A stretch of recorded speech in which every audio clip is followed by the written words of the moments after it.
Condo Living, Patrick Roy. This is going to be series number 16, and we're going to identify all the objects that you have in your condo that could be causing moisture that will give you problems. So thanks for coming along with us. My wife and I have no problem with condensation or ice or water buildup on our windows. Only thing that will do that is water and our lifestyle that brings the water into our home, and we don't get rid of it. So we're going to cover how to make sure we don't bring excess water into our home and how to get rid of the water and bring fresh, dry, healthy air in and get the water out. Let's go over all of the things that's bringing the moisture into your homes that is causing you difficulty. Wet towels, mats, and clothes can look like they're dry, but you gotta feel them to make sure they're dry. Okay, you notice there when you're boiling something on the stove, you should always have the lid on it.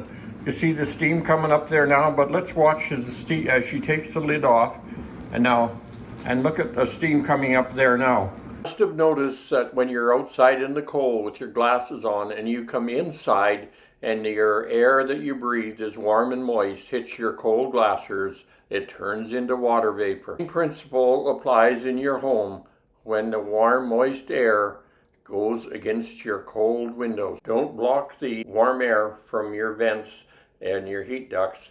Get to your windows. Keep your windows warm. These outlets here come from our heat pack, which is electric heat, and we've actually, in the 5 years we've been here, they've never ever been closed off. And in the summer, this is where we're getting from our fan coil the cooling for our unit. So we've never ever plugged these and seen a need to do that yet. If you actually have some of these plugs in the little vent holes that we have, the 2-inch holes, and you look straight across from it and you find in the winter that you got some condensation on your window, well, guess what? That's the reason why you're causing a dew point. This is Holger, our building manager, and he looks after our building and is very good at keeping our filters on the roof and the air exchange changed, especially during the fire season or when we get pollen in the spring. We got the filters in there so we're not getting that kind of dirty air into our unit. So thanks, Holger. Appreciate the work you do for us. In the winter too, make sure that your blinds are never fully closed, but give them 5 or 6 inches underneath so that the air can circulate and prevent the water from building up and condensation. That is our dishwasher. I'm just going to walk around right now. The dishwasher has been on, and my wife is going to open up the dishwasher and see if you can figure out where see the steam coming up there? Look at all the steam coming up. And probably she put her head over there, you'd even see her glasses fog up. So that's where you see that it's actually water molecules, when they hit the colder air like that, is going to actually turn into moisture. So anyways, dishwasher, watch out for that. Have your kitchen fan running as well. You want to get the water out of your unit. It is suggested to be 30 to 40% humidity in the winter. We got a fairly mild winter, so we go a little higher. Our thermostat that we have, as you can see here, will give us the humidity reading, so we know what kind of humidity we have in our home. It's good to follow that and follow what the standards should be. Oh, she's all steamed up right now. So you see where the water is coming from and the moisture in your unit. Okay, I'm going to give you a number of areas where you can get moisture into your condominium, and you can just follow along. There's a lot can come in. You'll notice that breathing is one of them. You'll notice out in the colder weather it shows up. Also to your clothes rack and drying clothes. Also too, if you come in outside and you bring boots with snow or different moisture on them, that is another thing that will do it. As well as your ventless dryer. That's another source of moisture. Even your plants that you put water in every week, or depending on the type of plant, you water it according to that schedule, and the water evaporates into your house. Even that bouquet of flower that you buy your wife, why, you'll see that there's water in there as well. maybe that's an excuse why we don't have to buy quite as many flowers. Then there's the other thing, that is actually the toilet. Another reason why you don't want to leave the lid up. There's water in there, and guess what? It's going to be evaporating, and it's going to be in the air that you breathe as well. So make sure you leave the toilet lid down. That will slightly reduce the moisture in your condo as well. What? Our coffee? Yeah, the steam comes out of that, and it goes into your condo. So you're not even going to get away with your coffee in the morning, because that is going to put water in your air. I think I pointed this out in another series as well, but the very traps that you have in all your different sinks and bathrooms and washing machines and stuff like that, there's water in there, and that will be evaporating as well. So that will also put water in your unit. Even the water in your fish bowl, it's going to contribute as well. Also, on average, in your home, a two-person home, you're going to be getting about 2.6 gallons of water each day. So that's quite a bit of water. We don't have much options there because we will breathe, and that's certainly a part of it. And so there's going to be water coming from that as well. It also seems like the percentage of pets, especially dogs, have gone up very high in personal homes. And so that means a higher percentage of pee pads and evaporation into your home as well. And not only is it number one, but it's number two too. And also there's evaporation on that as well. What do you do after you have a shower? The reason why I say the fan will have to be on for a lot longer is, even though it looks dry in here now, if I were to touch the hand towel, you'll have moisture there. So there's moisture that's going to be going into the air yet. The same as we have on the floor, we have a mat here, and that will take water too, and it takes quite a bit of time to get it out. So we may look at changing this so it doesn't hold water at a later date. But we should have it running for probably, I normally run it for about an hour after we have the shower, and it dries out very well. There's nothing better than the fan. That's your best friend.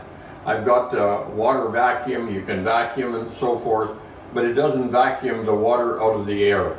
And certainly the water in the air is too great to be held in a gas form. It is going to turn to moisture, and so you have to get that out of the air. So the fan will run probably till I got the full hour in, and then I'll check my humidity. Normally what I think would be good to do if you have a dehumidistat is to have it come on, and it will come on its own, and bring your humidity down to a required level. I think it's a very good tool. And certainly the fans, I'm really surprised how much water they can remove in a short time. If you're going to put a dehumidistat switch in, you want to get one that will fit into the box that is existing there now. At my age, my memory isn't the greatest, and then for the younger ones, their minds can get distracted very easily. So sometimes I'd like to see us try the humidistat, which takes all the emotions and the memories out and just turns it on based on what the humidity is in the air, and we can keep it to the level that we want. In the very cold weather in the wintertime, the fan should be on 24 hours a day. We don't get many days of extremely cold weather, so we shouldn't be too worried about running the fan for that time. We're not going to have to use it that often. A 2-speed fan is also handy because if you get the moisture down where it should be, it can go down on a low and maintain that and save you some power as well. Do you see what's happening here? I'm getting air in the door. I'm supposed to be getting air in the door. I'm pretty happy. Actually, the bottom of your door should be letting air in. There should be anywhere from a 1/4 to a 1/2 inch gap there. It's not as open as it should be, but I'm getting a fair amount of air here, so I'm pretty happy about that.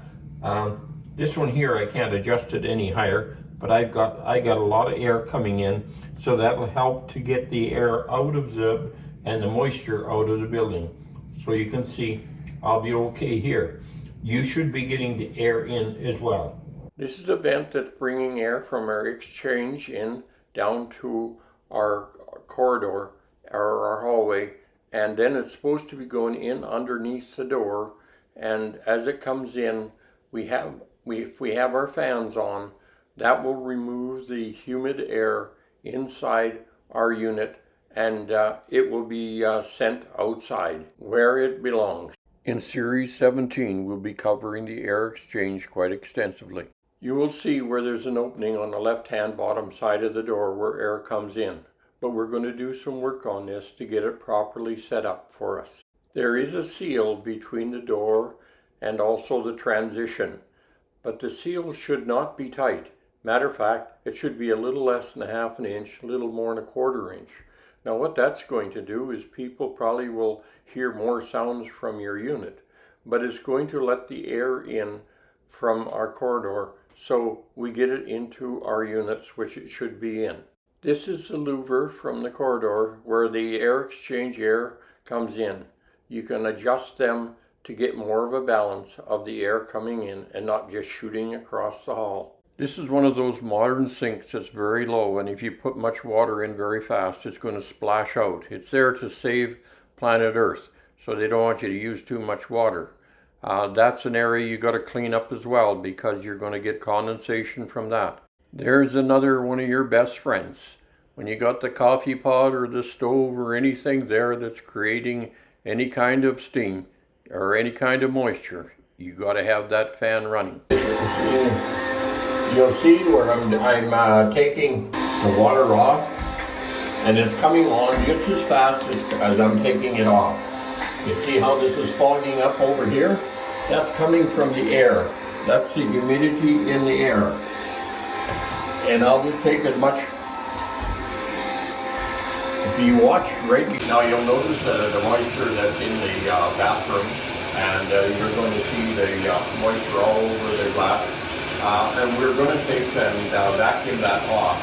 And you'll notice that as fast as we vacuum it off, the moisture that's in the air is going to cloud that up again. I did not have the fan on deliberately to show you how much water is in there. This is the wall and the water that's on the wall as well. And not only is it wet in the shower, but even the glass on the outside of the shower. I did not have the fan on, nor did I have the door open to the washroom. I was trapping all the water that was in there just to show you. Now you're going to see here, I'll do this over the second time. Now I'll go on the outside here. We'll just shut this off for a minute.